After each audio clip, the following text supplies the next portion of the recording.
The haunting legend of the Legion of the Damned is known across the galaxy, and even non-believers speak of such things in hushed tones. These silent warriors are space marines in appearance, their black armor adorned with images of bones and fire, yet they are not of any chapter recognized in the Imperium.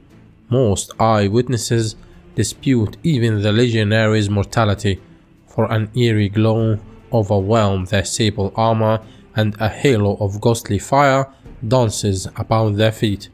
There are many confirmed accounts of legionaries of the damned enduring firepower that would annihilate a warrior clad in tactical dreadnought armor. Among them is a report from the Kian battle zone, where a handful of Astartes of the Legion of the Damned were witnessed walking unharmed from the volcano cannon blast that claimed 4 predators and several squads of space marines. Energized blades, melta beams, and plasma volleys often passed right through them without causing the slightest harm, and on those occasions when such deadly weapons do strike home and inflict horrific damage, even then they do not slow the legionaries in the slightest. The bolters carried by the legionaries, though in aspect no different to those spawned by other space marines, discharge flaming projectiles that can pierce the strongest armor. Nothing, not Chaos Chosen, Rockreed Bastion, nor boiling lava can stay the spectral wrath of the Legion of the Damned. Never before or since have I seen fighting such as I witnessed when that host fell upon the orcs. Seizing the moment, I regrouped my company and led them once more into the fray. Yet there was little work for us, for the greenskins lacked the stomach for the fight. Soon we secured the great bastion once more, and without further loss of the Dark Brotherhood, there was no sign. And that was a witness report by Varu Tigorius, the chief librarian of the Ultramarines chapter. Whenever the Legion of the Damned appears on the field of battle, it does so without warning, bursting out of a sulphurous cloud of flame. Its members stride from nothingness, adorned with icons of the grave. With a terrible efficiency, they cut down the foe, not a wasted motion, nor a spoken word giving pause to their dark work. The legionaries are always clad in ceramite of deepest black. To witness the Legion of the Damned fight at close quarters is to observe true martial prowess, for they combine the brutal power of the Space Marines' gene-enhanced physique with the expertise and insight of a veteran weapons master. Knives plunge deep through exposed joints and into thundering hearts. Bone-clad fingers stab through throats and eye sockets before returning red and wet to the triggers of their guns.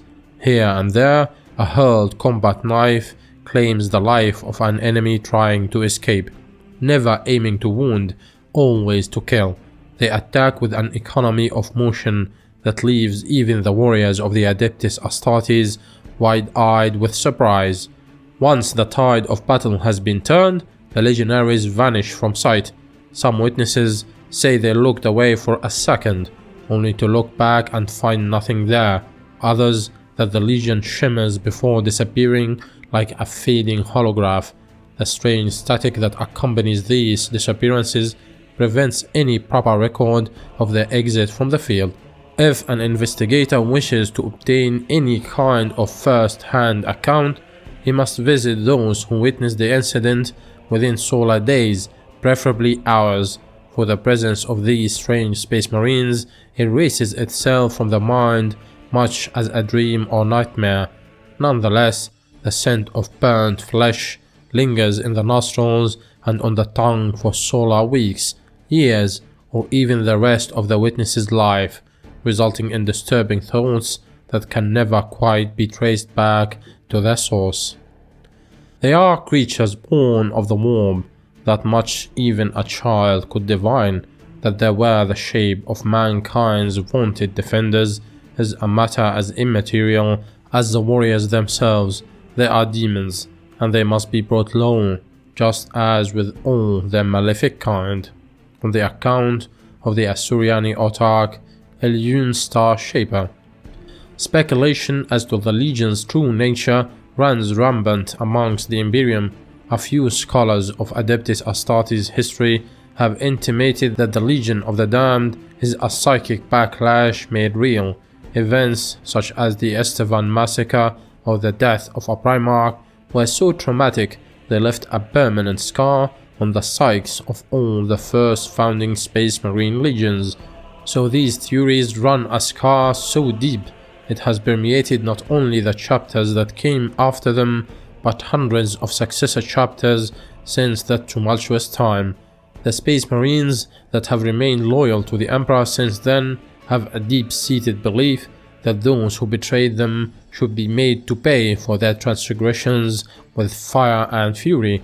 It is quite possible that the librarians of the Adeptus Astartes tap into this belief and make it real, whether by accident or design, resurrecting the ghosts of their fallen brothers and giving them a chance to wreak their terrible revenge. These scholars believe it's a chapter's burning conviction that the guilty must be punished that gives the phantoms of the Legion a physical form.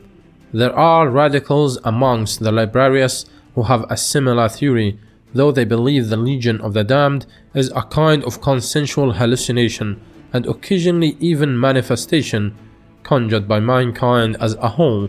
They believe that the subconscious power of hope is so strong that when combined with the nascent psychic abilities that lurk within humanity's minds and a stimulus of imminent death, it can potentially be made reality. A darker premise held by the renegade Inquisitor Quihawx before he was slain by Inquisitor Gregor Eisenhorn is that humanity's faith in the Emperor has bestowed upon the master of mankind a caste of supernatural agents, just as the dark gods of chaos have demonic servants made of the same soul stuff that sustains them. Quihawx theorized that the legionaries of the damned were shards of the Emperor's will given form. Furthermore, the Inquisitor's writings lay the idea that these angels mortis could take a number of forms, just as the demons of the ruinous powers range from the diminutive to the colossal, and that the greater forms have yet to be recorded. It is said that when the deserving and the devout find themselves on the brink of death, these spectral warriors will emerge, blazing with the fires of the Emperor's immortal will. However, Quihawx maintained there is plenty of evidence that almost every Legion appearance has happened in an area where the metaphysical barrier between real space and the warp is thin, suggesting a kernel of truth behind his claims that the legionaries are creatures of the Imperium. Quihawx's premise was widely decried as heresy at the time, and after his death, purged from the Ordo Malice's records, yet it somehow lingers on. Another belief whispered amongst the hidden orders of the Adeptus Astartes is that the Legion of the Damned was once a true chapter of Space Marines, a force that has been claimed by the fires of the warp and reborn into a more sinister form.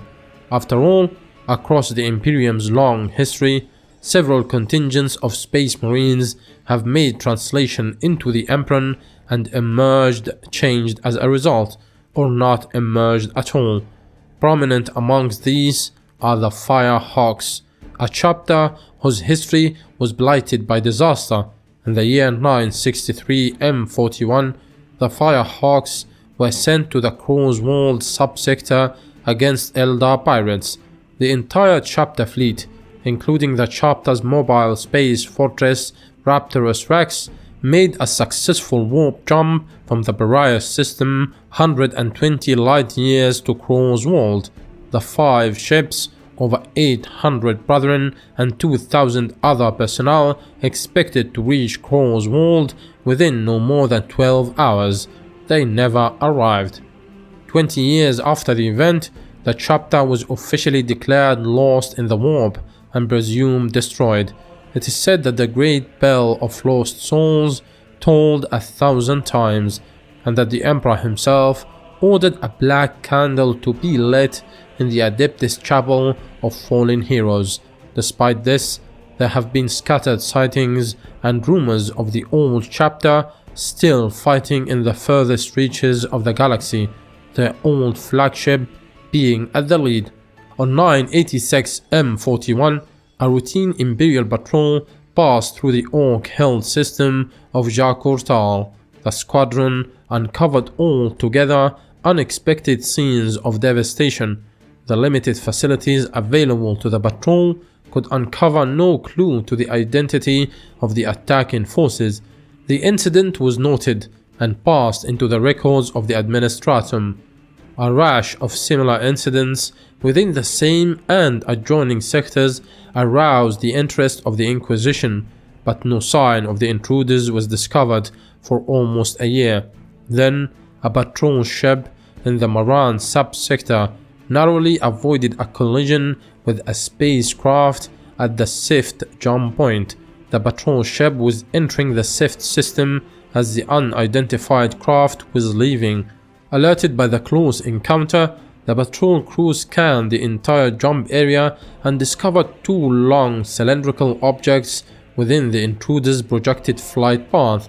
These coffins were shipped back to Earth and opened by the Adeptus Mechanicus.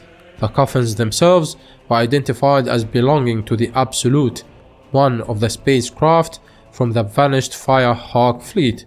Inside were the armored remains of two Space Marines. The unconventional armor colors and unofficial insignia puzzled the investigators, but serial numbers tallied with equipment made by or issued to the Firehawks. The armored suits were expected to house members of the Lost Chapter and were carefully broken open. The bodies within were human, but further identification proved impossible due to their advanced state of decay. Almost a standard year later, a besieged Imperial research station received unexpected help. The garrison had been attacked by Orc freebooters. After 3 solar hours of fighting, the situation looked hopeless for the station's defenders. Then, without warning, the Orcs found themselves attacked from the rear. Within half an hour, several hundred Orcs had fallen to the mysterious power armored figures. Then, as suddenly as they had appeared, the unknown warriors vanished. This time, they left behind a banner, the gnarled chapter banner of the Firehawks, and inscribed upon it was the high Gothic motto, In dedicato imperatum ultra articulo mortis, for the Emperor beyond the point of death. As well as a banner, there was a recorder and sundry other sealed items. These were shipped to Terra. The recorder secretly revealed to the administratum the truth of what had happened to the Firehawks after they had made their fateful final journey into the warp. Following the warp jump, the entire fleet had been caught within a warp storm of terrific intensity and forced to endure the attacks of powerful warp entities. Ship after ship was destroyed. Soon only one craft remained. By a daring warp exit maneuver, the craft burst out of warp space, emerging far in the galactic east, thousands of light years of course, and beyond even the psychic light of the Emperor. The original survivors numbered 200 brethren. All gene seed had been lost, all initiates killed, and most of the chapter's masters were gone. None of the ordinary human staff have survived at all. To make matters worse, the brethren had changed. This change became more obvious over the next few months. Skin began to blacken and blister, flesh began to fester and petrify. Slowly, they began to die. Within days of the transition into normal space, it became obvious that the chapter had been exposed to some form of dangerous mutation or disease. It took many years to navigate a way back into the Imperium, during which time almost half the brethren succumbed to the malady. Those who remained were no longer sane. Pain and despair had driven even their hardened minds beyond the point of rationality. Doomed to agonizing deaths, they gradually became obsessed with their fate. Now they only wanted to die. But there were still Marines, still loyal to the Emperor and humanity. They would not die without a purpose. So began the unstoppable war of the Legion of the Damned. The Marines elected to remove all insignia from their armor.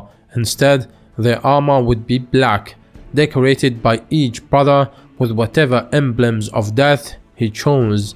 Most brothers employed a similar theme: skeletons, bones, and skulls. All ranks and companies were abolished. Most of the chapter's officers were already dead, and the remaining warriors were too few to make up a fully functioning chapter hierarchy. All brothers were to be equal before death, leveled by the certainty of their assured extinction. The warriors decided to expend their lives attacking enemies wherever they could be found. The disease had robbed them of their sanity, but not their loyalty. Knowing they could never openly serve the Imperium in their warp-tainted state, they became the Legion of the Damned, fighting on in the Emperor's name from the hell that had become their home. During the events of Abaddon the Despoiler's 13th Black Crusade, the long-standing fortress wall of Cadia was destroyed. With Cadia's fall and the loss of the network of Necron-built Cadian pylons that had long prevented the Eye of Terror from naturally expanding into the Imperium, the warp rift began to expand exponentially across the width of the known galaxy. This tear, in reality known as the Great Rift, effectively rent the Imperium in half. The beleaguered forces of the Imperium increasingly found themselves overwhelmed as the power of chaos and the Xenos hordes grew unstoppable. Whole sectors of the Imperium lost contact with Terra, while others reported the onslaught of rabid greenskin hordes, aggressive Tau fleets, or undying Necron hosts, seemingly driven to conquest in the face of the expanding warp storm fronts. Heretic chaos cults and rogue psychers rose up in the billions, and every imperial world now seemed set to burn in the fires of unending war. Although all communications were cut, someone still received the distress calls. When travel was impossible, someone still arrived unlooked for. When all hope was lost, they strode forth out of the blackness, a legion of vengeance, a brotherhood of flame. The Legion of the Damned appeared on Baal, Armageddon, Antagonus, and hundreds more planets besides. During this period of the early 42nd millennium, the legionaries spoke only with bolter and chainsword, meting out terrible punishments upon the enemies of the Imperium before themselves vanishing without a trace. Truly the hour of the damned had come. During the Calamitine incursion, the intervention of the Legion of the Damned ensured that tech priest Vidrillion escaped from the Burgess drop zone attack upon the Thaulan Swarm Tigers. Vidrillion later discovered the standard template construct STC for a respirator mod that served trillions of lives from the biovitriol virus deployed into the Calamitan subsector by the traitor geneticist and apothecary Fabius Bile. The Legion's uncanny ability to influence future events was also documented within the twisting region of space known as the Hegorian Helix.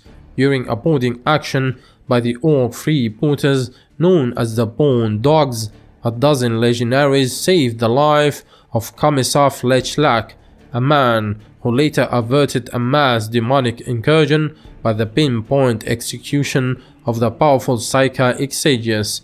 The Legion has even appeared in the astral docks of Luna, freeing a Salamander's kill team from the vacuum traps of the renegade Draco clan. This act allowed the Space Marine to intercept a transfer shuttle that had been wired to detonate upon landing within the Great Terran Auto Archive. If the Auto Archive had been lost, the Adeptus Administratum would have suffered a blow that would have compromised their logic engines across the galaxy. and possibly even prevented the Imperium from coordinating its military actions for the best part of a standard century. In the end, all these theories of the Legion's origin have one thing in common, is that although their minds and bodies have suffered greatly, the honor of the legionaries is still intact, and their intent is noble. By striking hard at the most pivotal points of fate, the Legion can inflict the maximum damage on those Xenos races and heretical factions that would harm the Imperium. Anonymous, unbidden and unyielding, the legionaries fight on throughout the span of time, with none truly sure whether they are angels or devils, perhaps not even the legionaries themselves, despite the speculation that has accumulated around the Legion of the Damned. The only point of certainty remains its uncanny skill on the field of battle. Wherever the legionaries appear, the tide of battle turns at a critical moment, tipping the scales of fate in the favor of the Imperium and the true servants of the Emperor. They may be plagued by madness and morbidity, they may be touched by the fell powers of chaos, they may even be amongst the ranks of the fabled undead, but they remain loyal servants of the Imperium, and perhaps that is enough. Alright guys, hopefully you enjoyed this. If you did, hit that like button, leave a comment for the algorithm, and don't forget to subscribe to stay tuned for more of Warhammer 40,000 lore.